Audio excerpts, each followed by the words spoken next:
बच्चों, आज के इस हिंदी के वीडियो में सभी का स्वागत है। आज हम लोग कक्षा 8 की वसंत भाग 3 पुस्तक से पहला पाठ पुनरावृत्ति करने जा रहे हैं और इस पाठ में सूर्यकांत त्रिपाठी निराला जी ने ध्वनि कविता के माध्यम से संदेश दिया है कि इस कविता में कलियों एवं पुष्पों के माध्यम से कवि ने देश के युवाओं को चुस्त एवं जागरूक बनाने का प्रयास किया है। तो ध्वनि कविता जो है वो छायावादी कवि सूर्यकांत त्रिपाठी निराला जी की रचना है और इस कविता के माध्यम से कवि ने अंतरतम की आवाज़ को दर्शाया है और इस कविता के माध्यम से युवाओं के लिए संदेश दिया है। शुरू करते हैं हम लोग कविता का अंश और इसको पढ़ने से पहले, कविता की पंक्तियों को पढ़ने से पहले यहाँ पर हम लोग इसका सारांश देखेंगे कि इस कविता में कवि निराला जी कहते हैं कि अभी उनके जीवन का अंत नहीं होने वाला है, उनके जीवन का अंत अभी नहीं हो सकता है। उनके जीवन रूपी उपवन में अभी अभी तो वसंत का आगमन हुआ है। जिस प्रकार वसंत के आगमन से प्रकृति हरी भरी हो उठती है, कलियां खिलकर फूल बन जाती हैं, प्रकृति में सुंदरता, मृदुलता और कोमलता छा जाती है, उसी तरह उसके जीवन में खुशियां भर गई हैं। कवि आगे कहते हैं कि मैं सोई हुई सुंदर कलियों को अपने हाथों के स्पर्श से प्रभात के आने का संदेश देकर जगाना चाहता हूँ, यानी जीवन के नए कार्यों की ओर आगे बढ़ाना चाहता हूँ। कवि अपनी कविताओं के माध्यम से निद्रामग्न युवा पीढ़ी को रचनात्मक कार्यों की ओर आगे बढ़ाना चाहता है। वे युवाओं में व्याप्त निराशा और आलस्य की भावना को खींचकर उनमें उत्साह भर देना चाहता है और इससे युवा आने वाले लंबे समय तक अच्छे कार्य करते रहेंगे। कवि अपने जीवन के अमृत यानी कर्तव्य भावना तथा सौंदर्य को वसंत में व्याप्त सौंदर्य की तरह चारों ओर फैला देना चाहता है। कविता में कवि का जीवन के प्रति आशावादी दृष्टिकोण अभिव्यक्त हुआ है। कवि को बार बार ऐसा लगता है कि उसका अंत अभी निकट भविष्य में नहीं होने वाला है। अतः कवि अपने कर्तव्य निर्वाह के प्रति सचेष्ट होता है। कवि के मन में अभी बहुत कुछ करने की भावना है। तो यहाँ पर इस कविता के माध्यम से कवि ने बहुत ही सुंदर संदेश दिया है युवाओं के लिए और उनको अच्छे कार्य करने के लिए प्रेरित करने के लिए। तो अब हम लोग शुरू करते हैं कविता की प्रारंभिक पंक्तियाँ। अभी न होगा मेरा अंत, अभी अभी ही तो आया है, मेरे मन में मेरे वन में मृदुल वसंत, अभी न होगा मेरा अंत। हरे हरे ये पात, डालियाँ कलियाँ कोमल गात, मैं ही अपना स्वप्न मृदुल कर फेरूँगा निद्रित कलियों पर, जगा एक प्रत्यूष मनोहर। पुष्प पुष्प से तंद्रा लस खींच लूँगा मैं, अपने जीवन का अमृत सहर्ष सींच दूँगा मैं। द्वार दिखा दूँगा फिर उनको, है मेरे वे जहाँ अनंत, अभी न होगा मेरा अंत। यहाँ पर कवि जो है कहते हैं कि अभी न होगा मेरा अंत, अभी मेरा अंत नहीं हो सकता। अंत यानी कि जीवन की समाप्ति। यहाँ पर अंत से तात्पर्य है, ये सूर्यकांत त्रिपाठी निराला जी की लिखी हुई कविता है। सूर्यकांत त्रिपाठी निराला। तो यहाँ पे हम लोग अंत का अर्थ है जीवन की समाप्ति। अंत अर्थात जीवन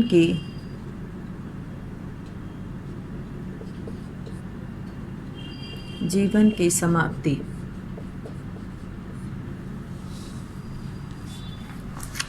अभी न होगा मेरा अंत, अभी अभी ही तो आया है मेरे वन में मृदुल वसंत।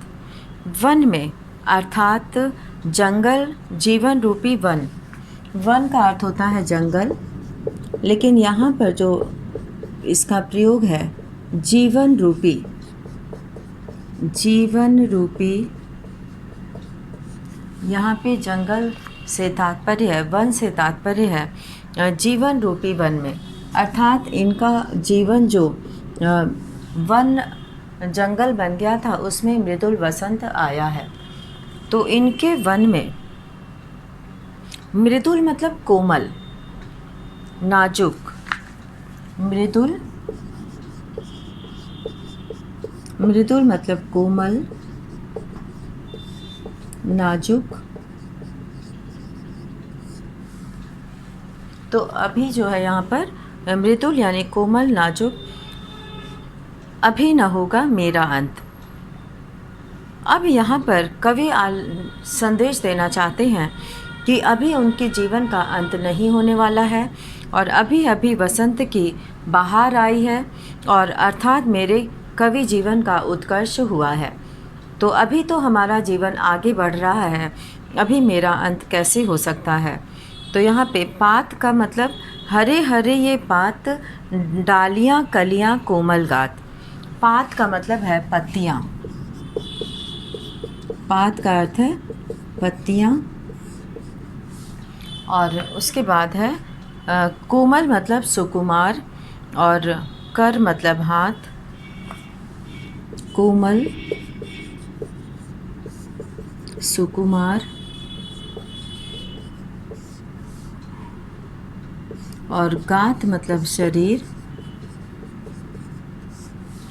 गात का अर्थ होता है शरीर, और कर का मतलब होता है हाथ, कर मतलब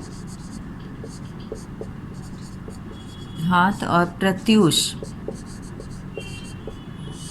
प्रत्यूष का अर्थ होता है प्रभात या सवेरा, प्रभात, सवेरा। तो इस तरह से यहाँ पर, और मनोहर यानी सुंदर, और निद्रित मतलब नींद में, मनोहर, सुंदर, निद्रित यानी सोई हुई, नींद में, जो नींद में है, सोई हुई हैं। तो ऐसी कलियों को कवि कहता है कि जीवन के प्रति आशावादी दृष्टिकोण इससे पता चलता है, और वे देश के युवाओं को संदेश देना चाहते हैं। वे कहना चाहते हैं कि अभी उनके जीवन का अंत नहीं होने वाला है, और अभी अभी वसंत की बहार आई है, और मेरे जीवन में अभी तो उत्कर्ष आया है, यानी कि अभी तो आगे बढ़ने का अवसर आया है। और वसंत के आने से जिस तरह से प्रकृति में चारों ओर हरियाली छा जाती है, पूरे वृक्ष में नए नए पत्ते निकल आते हैं, इससे लगता है उसका शरीर कोमल हो जाता है। लगता है मानो प्रकृति में कोमलता, मृदुलता व सुंदरता दिखाई देती है। वैसे ही कवि अपने जीवन में अपने कार्यों द्वारा चारों ओर जीवन का यश को फैलाना चाहता है। अपने कार्यों द्वारा, अच्छे कार्यों द्वारा अपनी प्रसिद्धि चाहता है, अपने यश को फैलाना चाहता है। और कवि अपने स्वप्निल हाथों से रात की निद्रा से अलसाई कलियों पर अपने हाथ फेरना चाहता है। उन आलस से भरी हुई कलियों को जगाना चाहता है अपने हाथों का मृदुल स्पर्श देकर, और उन्हें नई किरण का संदेश देना चाहता है। यानी कि निराशा, आलस्य में दबे नवयुवकों को अपनी कविताओं के माध्यम से उनमें उत्साह और उन्हें जागृत करने का प्रयास कवि करना चाहता है, जिससे वे जागरूक होकर रचनात्मक कार्यों की ओर अपना ध्यान लगाएं। ऐसे युवा जो अपनी असफलता से या अपने जीवन में निराशावादी दृष्टिकोण से युक्त हो गए हैं, तो ऐसे जो युवा हैं वे अपने आलस्य को दूर करके रचनात्मक कार्यों में लग जाएं और उनके अंदर उत्साह हो और जोश हो और आगे बढ़ने के लिए वे पूरी शक्ति के साथ तैयार हो जाएं। तो इस कविता के माध्यम से कवि का आशावादी दृष्टिकोण एवं दर्शनात्मक सोच का संकेत मिलता है। यानी कि कवि जो है उन युवाओं को अपने स्पर्श से प्रभात के किरण के द्वारा किरणों के स्पर्श से ये संकेत देना चाहता है कि उन्हें जो है अपने आलस्य को छोड़कर उनके अंदर उत्साह आए और वो आगे बढ़ें। तो इसमें जो है अभी अभी और हरे हरे, अभी अभी ही तो आया है मेरे वन में मृदुल वसंत। अभी अभी और यहाँ पर हरे हरे ये पात, ये जो दोनों यहाँ पर प्रयोग आए हैं इसमें पुनरुक्ति प्रकाश अलंकार है और कलियाँ कोमल में अनुप्रास अलंकार है, क का प्रयोग हुआ है और कविता में तत्सम शब्दों का काफ़ी प्रयोग किया गया है, जैसे कि स्वप्निल और यहाँ पर और भी पद हैं जैसे नेतृत्व और गात, गात शरीर को कहते हैं, और मृदुल, वसंत, प्रत्यूष, ये सभी जो है तत्सम शब्दों का प्रयोग किया गया है।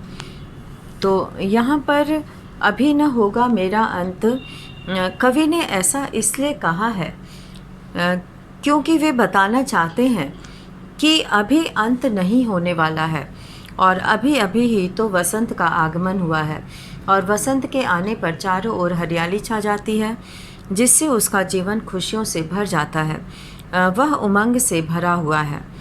और मन में मृदुल वसंत इसलिए कहा गया है क्योंकि यहाँ पर वन रूपी जीवन में वसंत का आगमन होता है। कवि के वन यानी कि ऐसे जो जहाँ पे जंगल है वहाँ पर वसंत का आगमन आने से नए नए पत्ते निकल आते हैं और उसके जीवन में उत्साह का संचार होता है।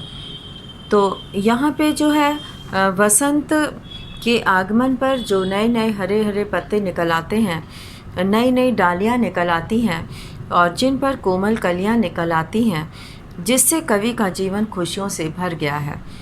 कवि उमंग से भरा हुआ है। उसका कहना है कि अभी तो हमारा अंत कैसे हो सकता है, अभी तो शुरुआत है। और वन कवि के जीवन रूपी उपवन का और निद्रित कलियाँ आलस्य में डूबे हुए नवयुवकों का प्रतीक है। तो यहाँ पर कवि जो है उन युवकों में नया उत्साह, नया संचार भरना चाहता है। और अब यहाँ पर हम लोग देखेंगे अगली पंक्तियाँ। पुष्प पुष्प से तंद्रालस लालसा खींच लूँगा मैं, अपने नवजीवन का अमृत सहर्ष सींच दूँगा मैं, द्वार दिखा दूँगा फिर उनको, है मेरे वे जहाँ अनंत, अभी न होगा मेरा अंत। तो यहाँ पर जो है कवि कहते हैं कि कवि का कहना है कि मैं उनके अंदर से उनका आलस्य खींच लूँगा। तंद्रालस लालसा, यहाँ पर कुछ शब्द आए हैं, उसका अर्थ हम लोग देखेंगे।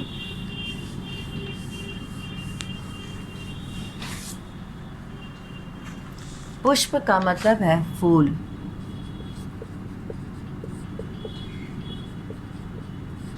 और तंद्रालस नींद से बोझिल।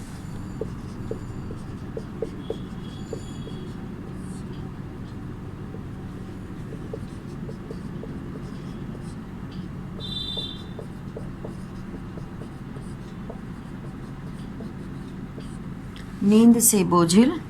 लालसा मतलब इच्छा, चाह, लालसा इच्छा, चाह। और नव मतलब नया, नव मतलब नया। अमृत मतलब सुधा,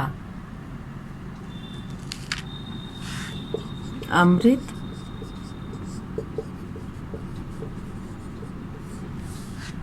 अमृत सुधा। सहर्ष मतलब खुशी, सहर्ष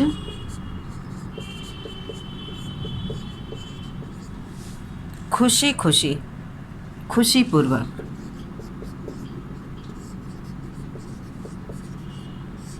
सहर्ष मतलब खुशीपूर्वक। और द्वार मतलब दरवाज़ा, द्वार दरवाज़ा। अनंत मतलब जिसका कोई अंत ना हो, अनंत जिसका कोई अंत ना हो, जिसका कोई अंत ना हो, जिसका कोई अंत ना हो, अनंत। तो यहाँ पर ये कहा गया है कि पूरे वृक्ष में ही नए नए पत्ते निकल आते हैं, जिससे लगता है कि उसका शरीर कोमल हो गया है। पुष्प पुष्प से तंद्रालस लालसा खींच लूँगा मैं, अपने नवजीवन का अमृत सहर्ष सींच दूँगा मैं। और वो कवि कहते हैं कि मैं जो है फूलों की आलसी तथा नींद से, कवि को पुष्प जो है वो आलसी तथा नींद से बोझिल दिखाई पड़ रहे हैं। अपने स्पर्श से पुष्पों की नींद भरी आँखों से आलस्य छीन लेना चाहता है, यानी कवि उनका आलस्य दूर कर उन्हें चुस्त और जागरूक बनाना चाहता है। कवि पुष्पों को अनंत का द्वार इसलिए दिखाना चाहता है। वो कहता है कि द्वार दिखा दूंगा फिर उनको, है मेरे वे जहाँ अनंत, अभी न होगा मेरा अंत। उनका कहना है कि कवि पुष्पों को अनंत का द्वार इसलिए दिखाना चाहता है क्योंकि फूल खिलकर अनंत काल तक अपनी महक एवं सौंदर्य बिखेरते रहें और जीवन में आशा एवं उत्साह से भरे रहें और उनका जीवन फूलों के समान महक उठे। तो यहाँ पर जो है आलस्य में, यहाँ कलियाँ जो है, निद्रित कलियाँ आलस्य में डूबे हुए युवाओं को कहा गया है। तो वो चाहते हैं कि ये कलियाँ जो है आलस्य और निराशा से दूर होकर अपनी खुशबू बिखेरें और अनंत काल तक वो अपने जीवन की आभा, सुषमा व कर्तव्य भावना को यहाँ पर वह पुष्प के जीवन के आलस्य, निराशा व प्रमाद को दूर करना चाहता है। वह अपने अनंत से सप्राण भेंट करना चाहता है। वह अपने जीवन की आभा, सुषमा व कर्तव्य भावना को यशस्वी बनाकर चारों ओर फैलाना चाहता है। तो इस तरह से यहाँ पर कवि जो है वो कहता है कि वह निराशा आलस्य में डूबे नवयुवकों को अपने कविताओं के माध्यम से उनमें उत्साह एवं उन्हें जागृत करने का प्रयास कर रहे हैं और जिससे वे जागरूक होकर रचनात्मक कार्यों की ओर अपना ध्यान दे सकें और कार्य कर सकें। तो यहाँ पर जो है इस पाठ के माध्यम से कवि ने इन सोए हुए युवाओं को जगाने का प्रयास किया है और इसके माध्यम से उन्होंने युवाओं को अपना आलस्य दूर करने की प्रेरणा दी है। कवि को यहाँ पर प्रश्न अभ्यास में दिए गए प्रश्नों में दिया है कि कवि को ऐसा विश्वास क्यों है कि उसका अंत अभी नहीं होगा। तो यहाँ पर हम लोग कुछ प्रश्नों को करेंगे और जिसमें से कि पहला प्रश्न कविता से के अंतर्गत हम लोग करेंगे।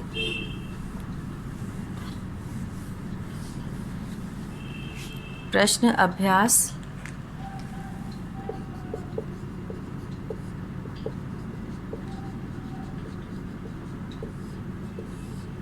यहाँ पर कविता से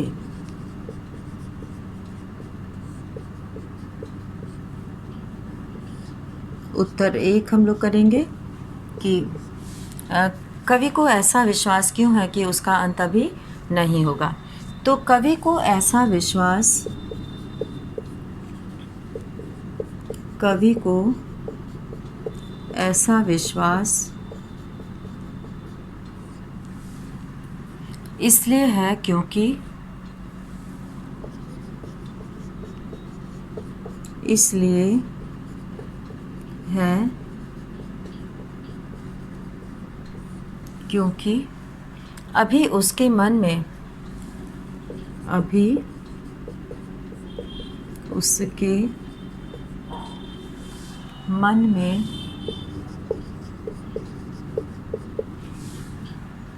नया जोश और उमंग है। नया जोश और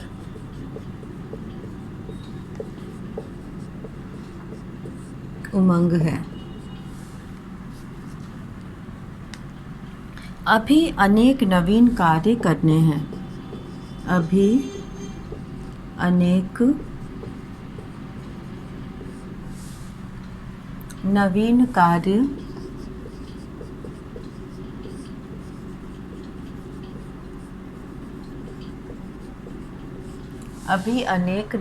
कार्य करने हैं।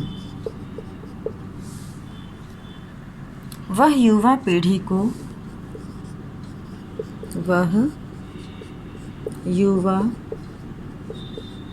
पीढ़ी को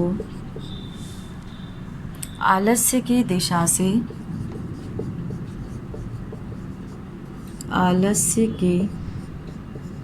दिशा से उबारना चाहते हैं।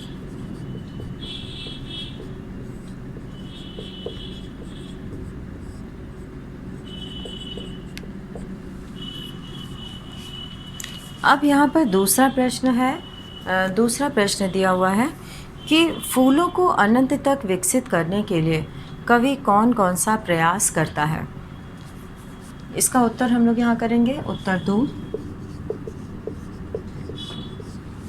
फूलों को अनंत तक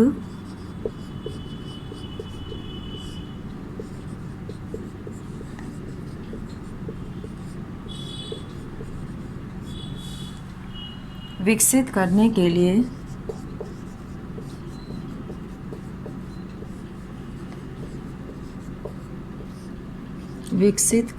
लिए कवि उन्हें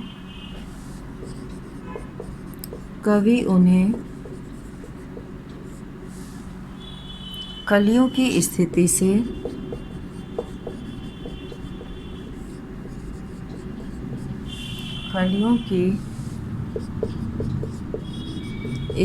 से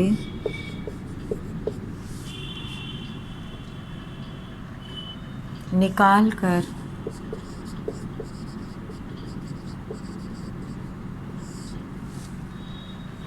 खिले फूल की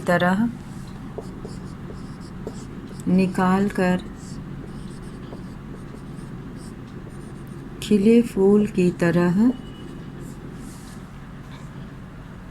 बनाना चाहता है।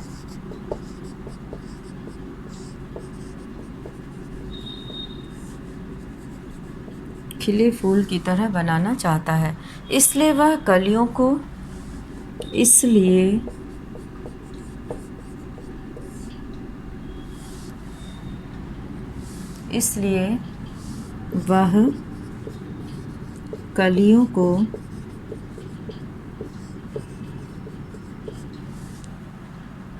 अपने हाथों के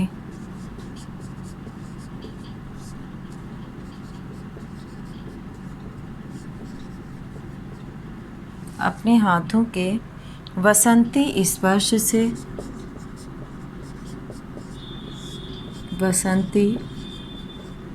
स्पर्श से खिला देगा।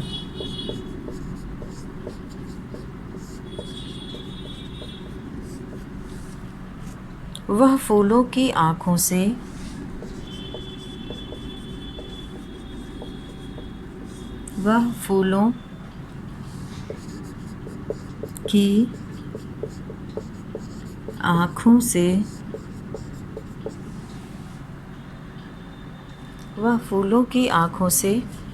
आलस्य हटाकर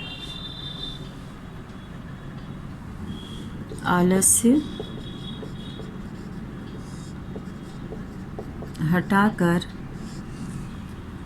उन्हें चुस्त व जागृत करना चाहता है। उन्हें चुस्त व जागृत करना चाहता है।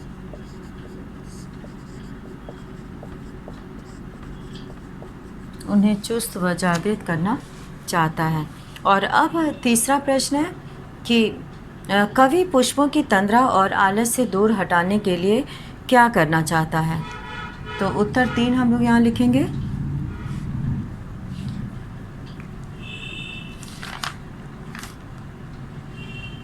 उत्तर 3 के लिए हम लोग यहाँ पर ऊपर से शुरू करेंगे।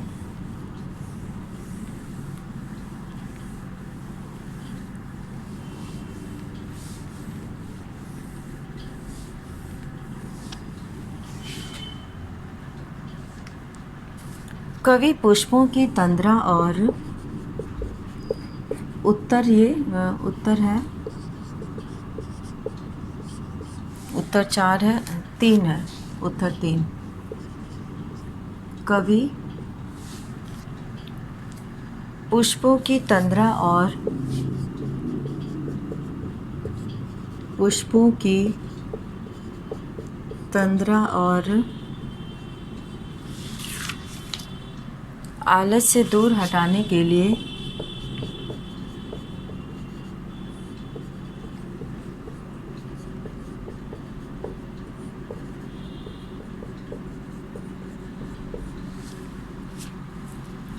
उन पर अपना हाथ फेरकर उन पर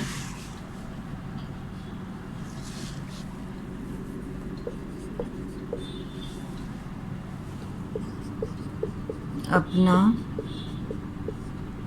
हाथ फेरकर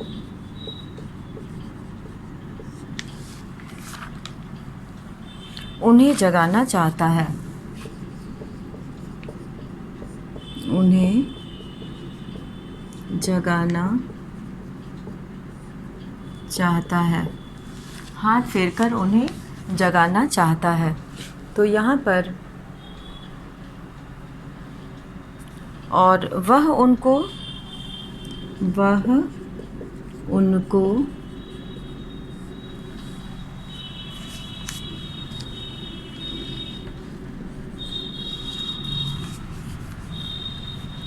चुस्त प्राणवान और वह उनको चुस्त प्राणवान आभावान व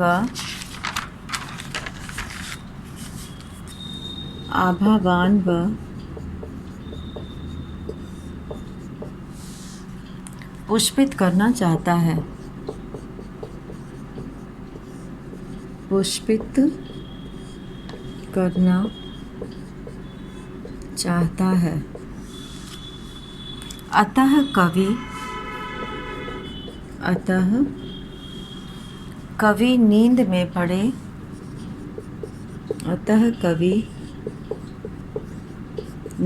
में पड़े युवाओं को प्रेरित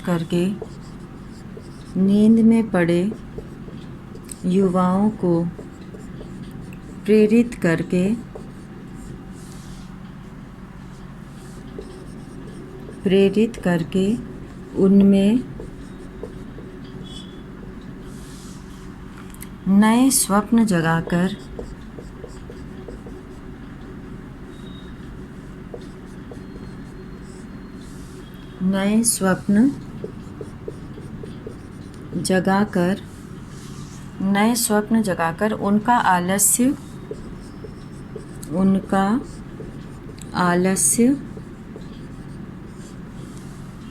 उनका आलस्य दूर भगा देना चाहता है।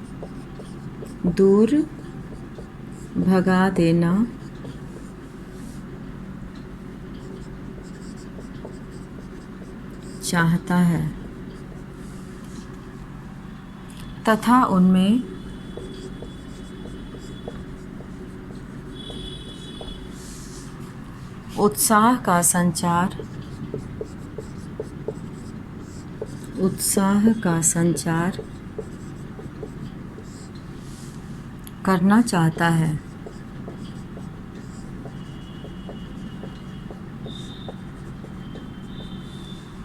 तथा उनमें उत्साह का संचार करना चाहता है। तो यहाँ पर हम लोग आज इस वीडियो में हम लोगों ने पूरे यहाँ पे 3 प्रश्नों को किया है और इसी के साथ आज का ये वीडियो यहीं समाप्त करते हैं। धन्यवाद।